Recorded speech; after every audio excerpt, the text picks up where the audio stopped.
You're listening to a Sculpted Life podcast brought to you by Pal Tiya International. Interviews with creatives around the globe.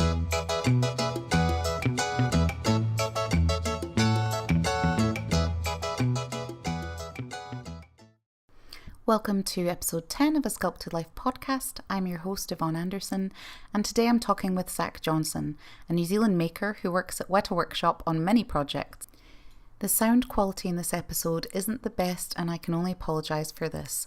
I have played around with it so it isn't too jarring for you between Zach and I's voices. Hope you enjoy. Take me right back, because I really love knowing what the journey has been. When did you first have that inkling, like when you were young, that you wanted to make things? I don't think it was ever not there. Okay. I don't remember a time that I didn't want to make things. We have things here in the house that I made in preschool, like before 5, or didn't really make, but got other people to make for me. So really, I've just made stuff my entire life. It's a hobby. It's a form of meditation. It's just something that I do to keep busy. I have a lot of kind of nervous energy, and I always need to do something. So it's always been an outlet for that. So yeah, I've been making stuff since before I was 5, all the way through primary school, all the way through intermediate school. Met up with some people in high school that made movies, and I made props, and we made sets and costumes and creatures and all sorts of weird and wonderful things for that. And then straight from that to Weta. Wow. So when you got to Weta, what was the first thing that you worked on? If you can tell me. I know they're very secretive. You can't talk about the stuff they're working on now. So Power Rangers was what I was hired to work on, but I was in the mould shop for that. So I was making, I don't know how technical you are, I don't know. I understand a lot now. I didn't before, but... So making silicon molds for all the suits of armor. Okay. And that was for a short period of time, and then there was a break, and then I went back and went into Blade Runner 2049. So I was working on miniatures for that. So that was with Kim's good friend Stephen Saunders. Oh yeah. One of the smartest people that I have met in a very, very long time, and incredibly lovely, and one of probably the best people to work for. He knows the level of involvement that a manager should have when it comes to it creatively, and when it comes to making things creatively. Kind of shows you how to do things, shows you where the materials are, how to do it, and just enough so that you can kind of take it from there. It's really good fun working with him. Went from that to sculpting with Kim on the Tree Man. You saw that? Yeah, beautiful. So worked with her a little bit on that. It was just a few days a week for a few months or so. So that was really good fun. And then went from that to working on Richard's guinea pig houses. Yeah. So did lots of those and did that for months and months and months. And went from that to now I'm working up here in Auckland on a TV show making props. Oh wow, cool. And is that job from Weta, or is that something freelance that you're doing? That's separate. So this is a separate thing. This is through BBC actually. Ah, I know the BBC well. So yeah, I've been doing that for a little while. It's a relatively small team and a huge amount of work, but it's really good fun. So it's keeping you out of trouble. Yeah, basically. But all the way through, no matter what job I've had, no matter what we've had kind of going on officially, I've made things for fun alongside, parallel. I'll make things at work and I'll come home and I'll make things at home because that's just what I do. Yeah, because I guess you get told what to do at work, whereas at your own space, you have that creative freedom to just go nuts and make what you want. Yeah, absolutely. What type of things do you normally do? All sorts of stuff, from costumes, anything I haven't dabbled in before or haven't had much experience in or want to learn more in, I'll just jump right in and try and make something difficult. So I taught myself how to make prosthetics a little while ago where I went home and I molded my own face and created casts and then sculpted prosthetics on top of those and then molded those and created vinyl encapsulated silicone prosthetics and then wore them for Halloween. It's like learning all the technical aspects of stuff like that I find really, really fun. Yeah. Yeah, just that. Sculptures. I made a sculpture that a miniature collectible that we ended up selling in the Weta cave for a little bit. So we sold those. So Neat. Unicorns. Oh, yeah. Unicorns are very popular these days. Yeah, we sold quite a few of them actually. It was really, really good fun. I used to come in an hour before work and I would sit down and I would keep working on it and sculpting into it, and then I would stay an hour after work and I would sculpt onto it some more. So you must have been quite talented to just get a job straight at that age without any experience really apart from your own experience into somewhere as sort of big as Weta, which I guess a lot of people are throwing in their CVs all the time at. Huge amount of people, yeah. I got a job working for a guy pre-Weta, working for a guy up here just out of his garage making props with him. So I learnt a lot from him and was able to build up a small portfolio with him on a couple smaller, more like TV commercial jobs, nothing too major. And that kind of gave me that. And during that time I was sculpting as well, just for fun. I'd come home and I would sit in my room and I would just sculpt all night and then go over to his place and work all day and then sculpt all night. And then it's a lot of luck, obviously. I consider myself fairly lucky for it, but I managed to get an interview for a job down at Weta the first day. And what was it like to? I mean, I guess were you a fan of their movies already? Oh yeah. I showed up to the interview 4 hours early, something like that, which is a great look. When we first went down to Weta for my birthday when I was, how old would I have been? 13, 14, something like that. Maybe a little bit older, 14, 15. I got my parents to take me down there so we could go to the Weta cave for my birthday. So we drove down and just went to the cave, and the Weta cave's not huge, you know. It's really, really amazing stuff in it, and some amazing books and some stuff that you just like can't get anywhere else. So I think I spent about 4 hours in there, and my parents went to sleep in the car outside. And I looked at everything and I kind of looked at all the books and the behind the scenes books and how they made it and how they make everything. And, when you were younger, did your parents encourage you to be creative? Yeah, I mean they were very. All the stuff that I kind of made, I funded myself, and I had my pocket money that I could go and spend on materials and things like this, and they were very willing to sacrifice their bathroom to be my maker space so that I sat there and I would make stuff in this tiny little room with a tiny, less than a meter by a meter workbench was where I sculpted almost all my stuff next to our washing machine. And it still looks incredibly messy to this day. Yeah. It's just everywhere, all over the place. Is that where you are now, at your parents' house? Yeah, Do they live up in... Right. Nice. Temporarily. Yeah. That's cool. You look so young. How long have you worked at Weta? 3 years. I'm 21 at the moment. Okay, yeah. I feel something like your profession is...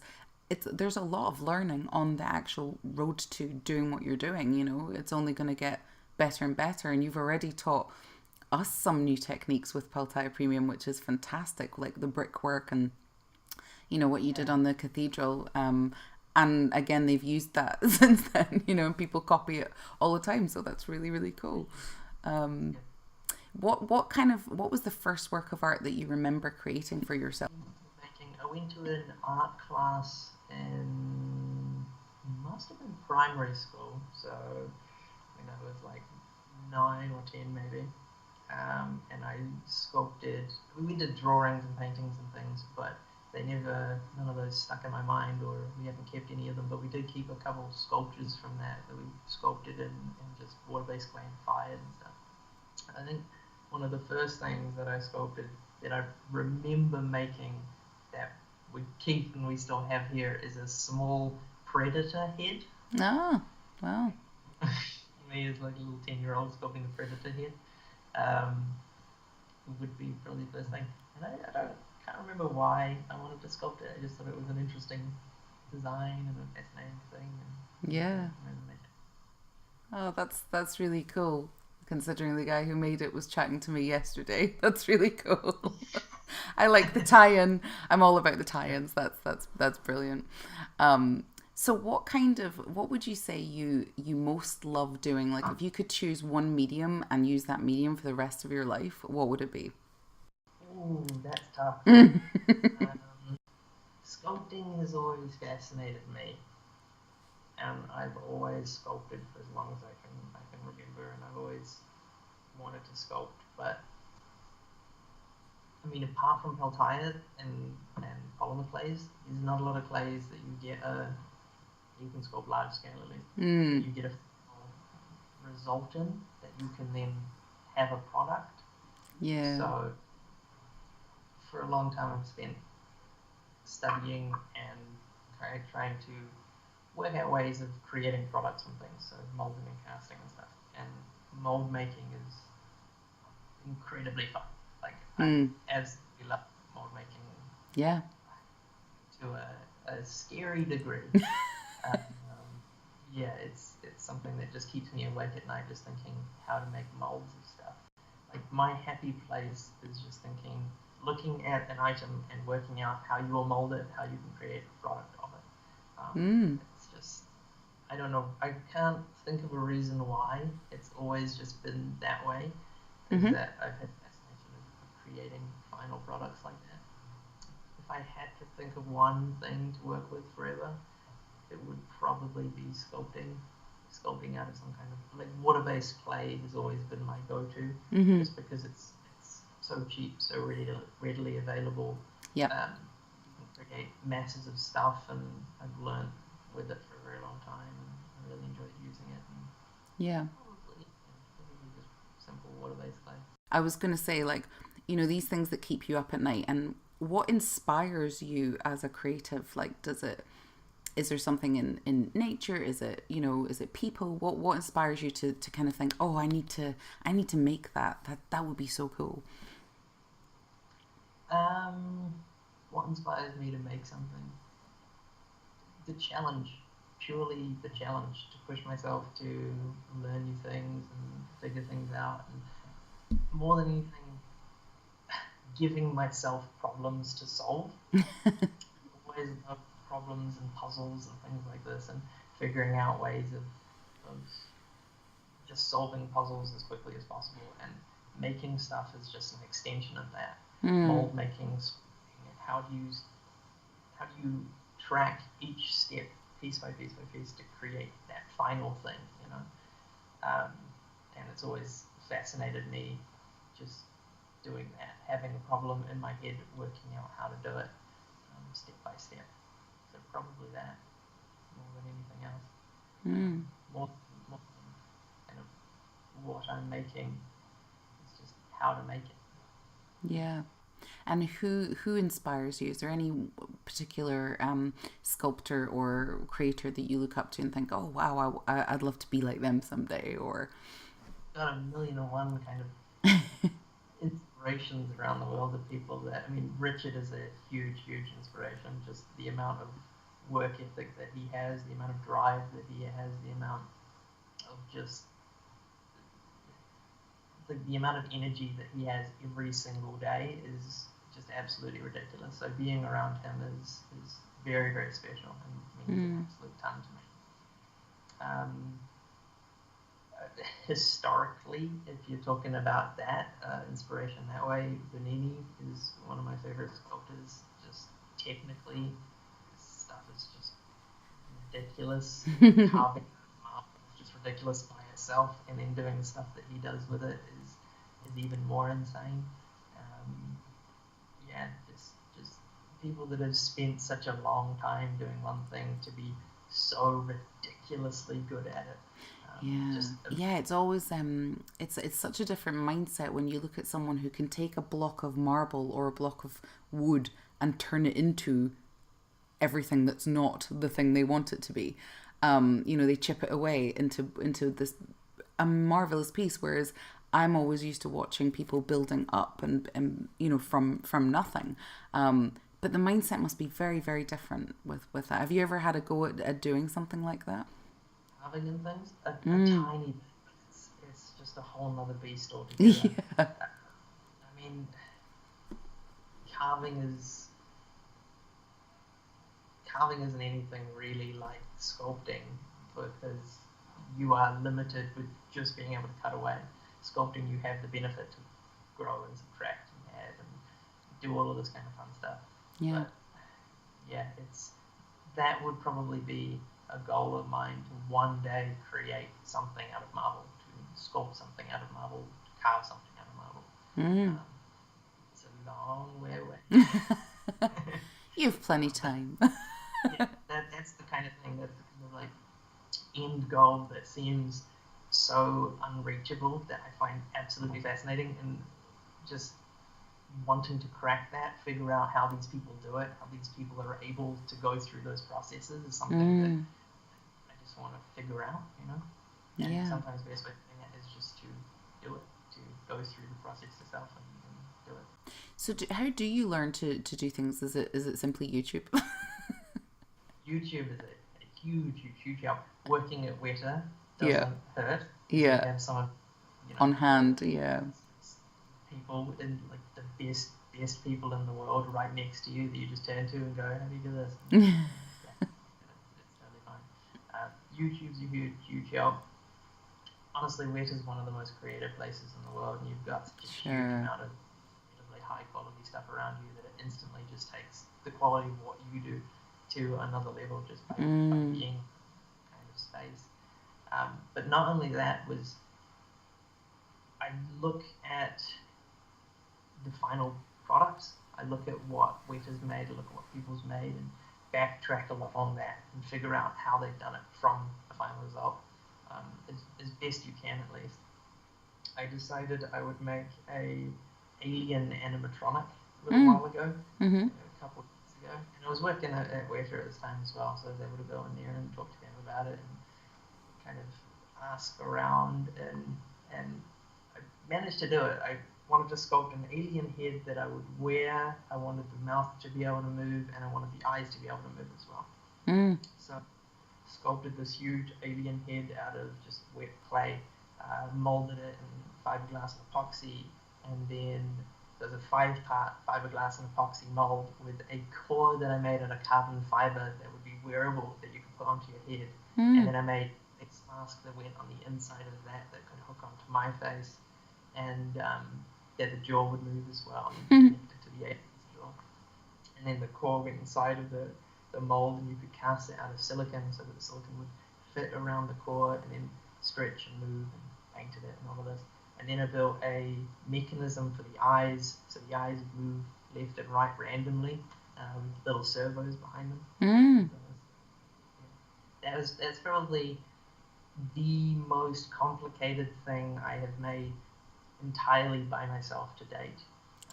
Technically, it was very, very challenging, but a lot of fun. We have to get a little picture of that so that I can pop it in the thing. In fact, all the stuff you've been making, I'd love to share that with people as well.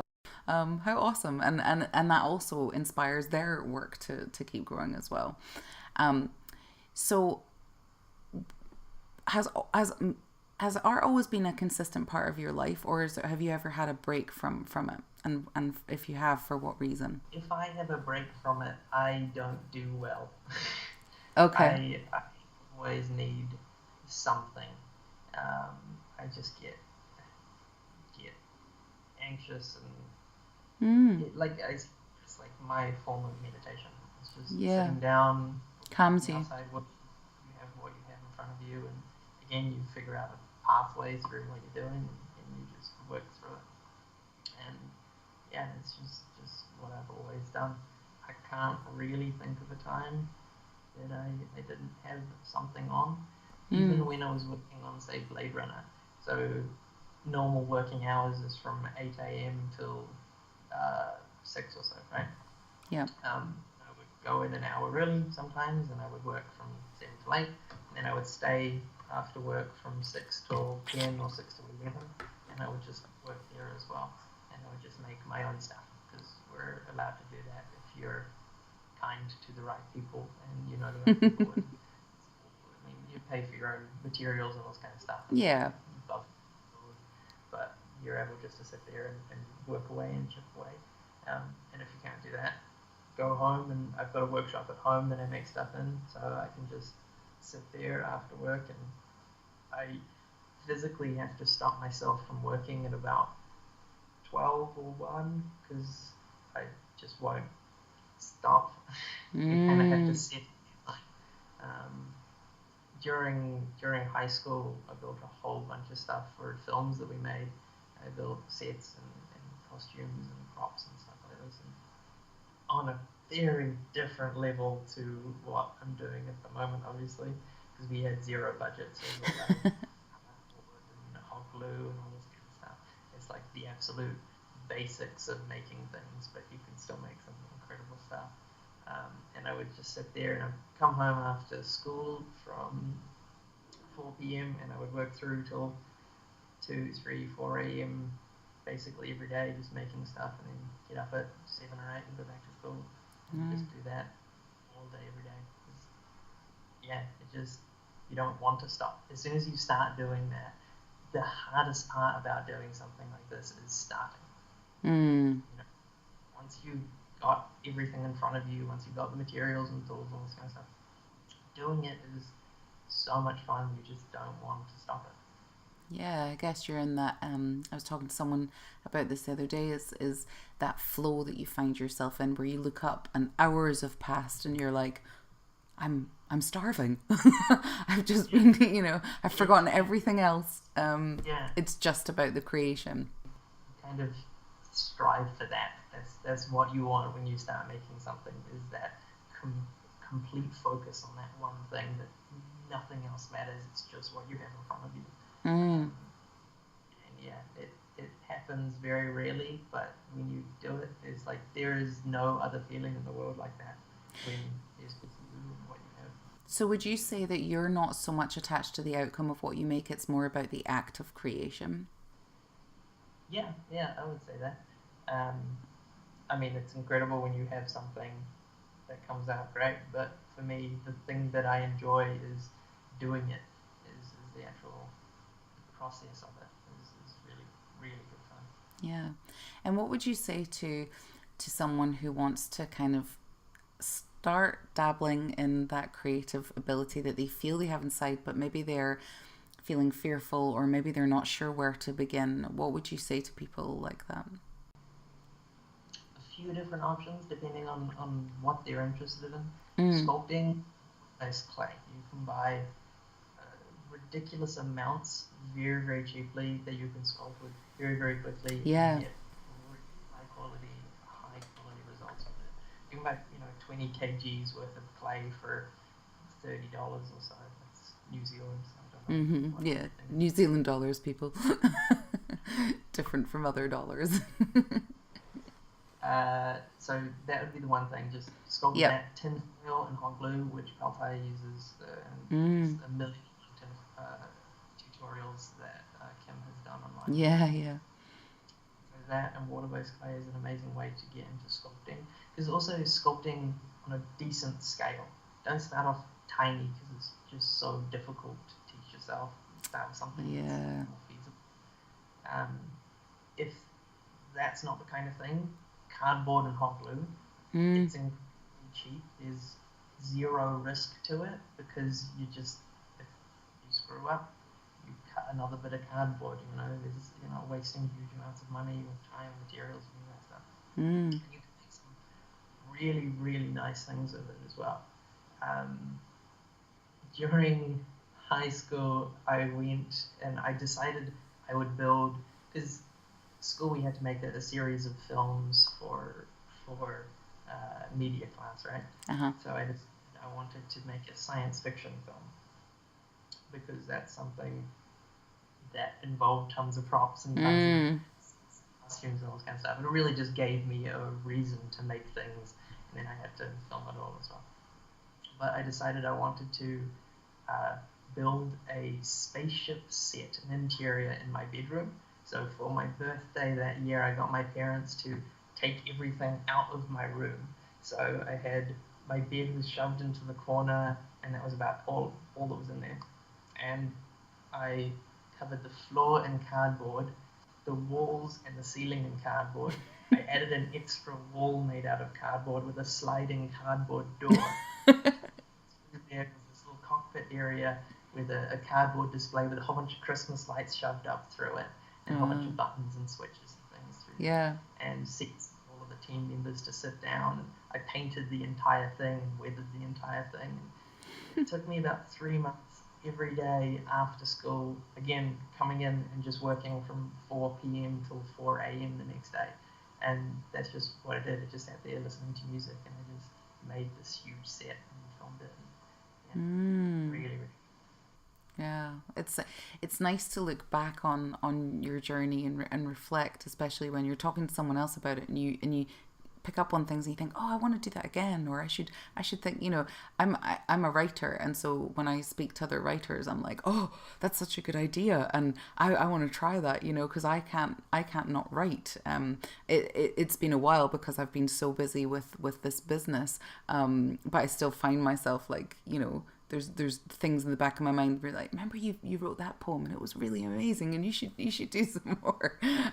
But it's that constant kind of, like you said, it's a very mindful moment for you to sculpt. And when you're not sculpting and not creating, you're not in a very, very good place.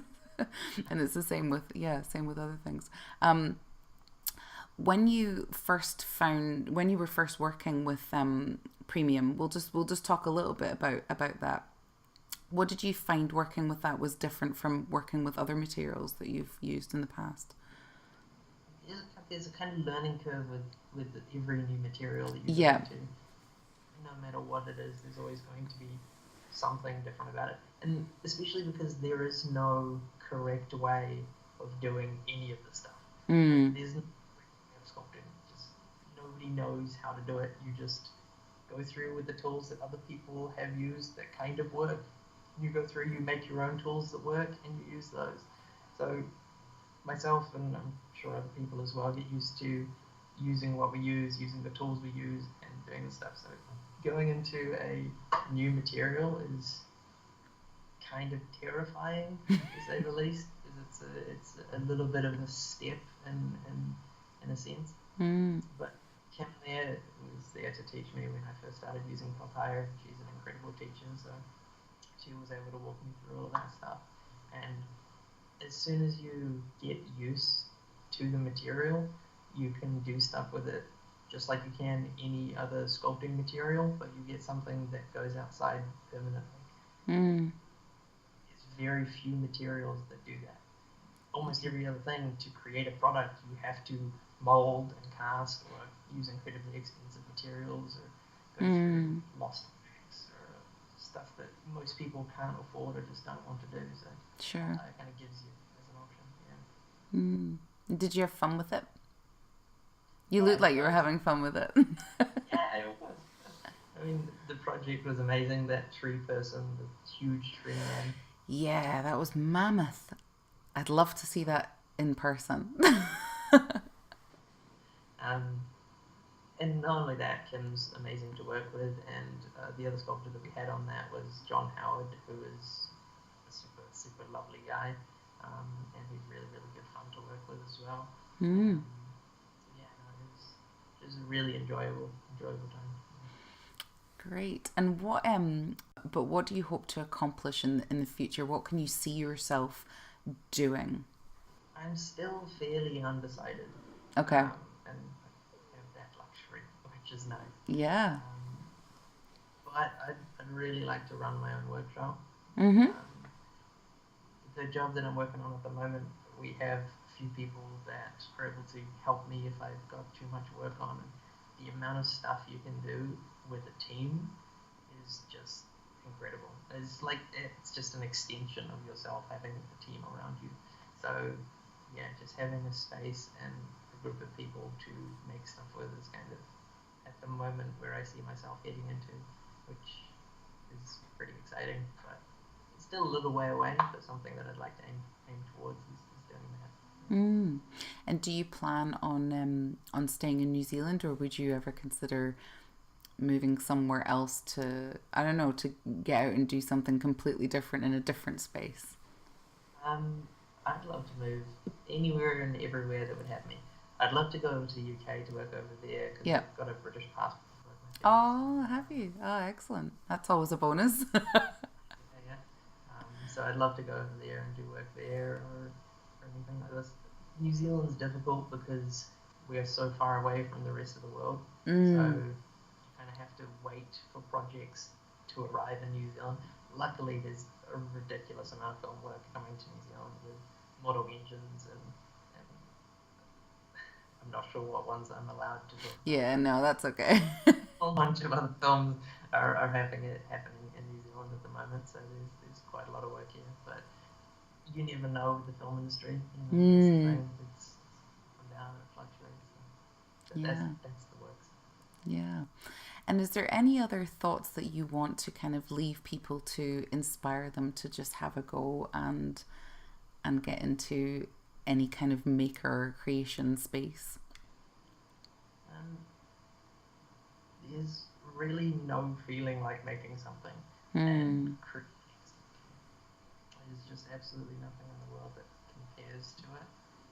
It's an indescribable feeling to just have something in front of you that you made, that you know the history of, that you can kind of own and just have in your life. And yeah, the only way to get good at it as well is to do it. I meet tons and tons of people that say they couldn't sculpt, they couldn't make things, they couldn't do this, which I think is completely not true at all. I think anybody could do this if you're willing to put in the time and the effort to learn and just to kind of enjoy the small steps to get to that point where you are good at something, or you seem to be good at something, but just to enjoy the process, because that's how you get good at it. Because if you enjoy the process, that's when you do it a ton, that's when you get good at it. Yeah, yeah, exactly.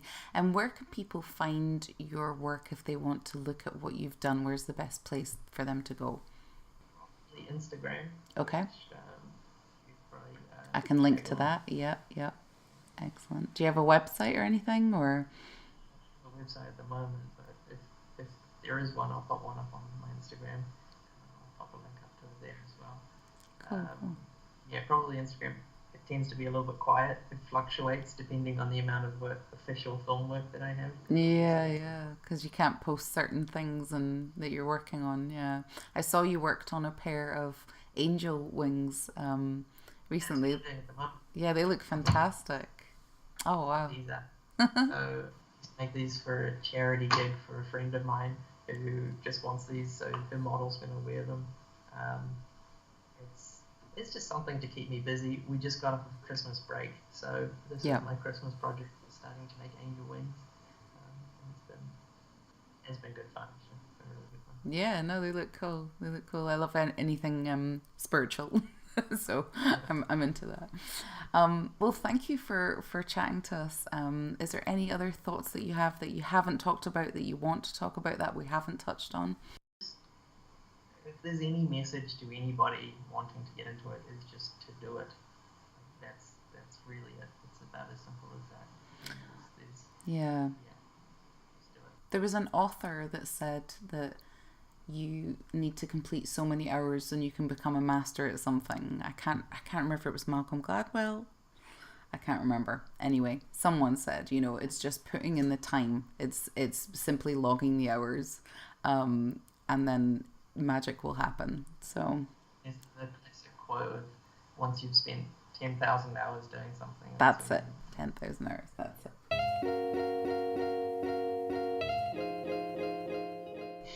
Is there any one project you'd love to work on? Like, honestly, Blade Runner, which I did.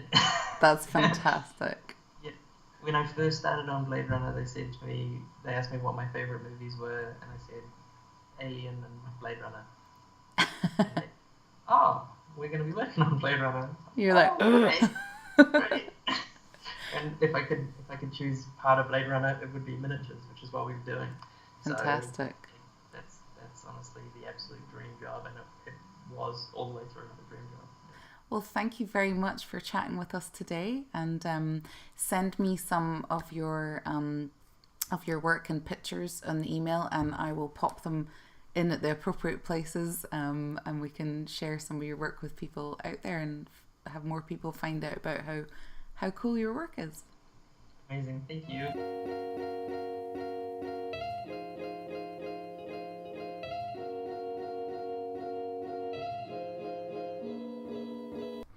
I do hope you enjoyed that episode, and tune in for our last episode in this season, which is episode 11 with Heather Kaya Stevenson Smith, a Scottish artist. So you'll have 2 Scottish voices on next week's podcast.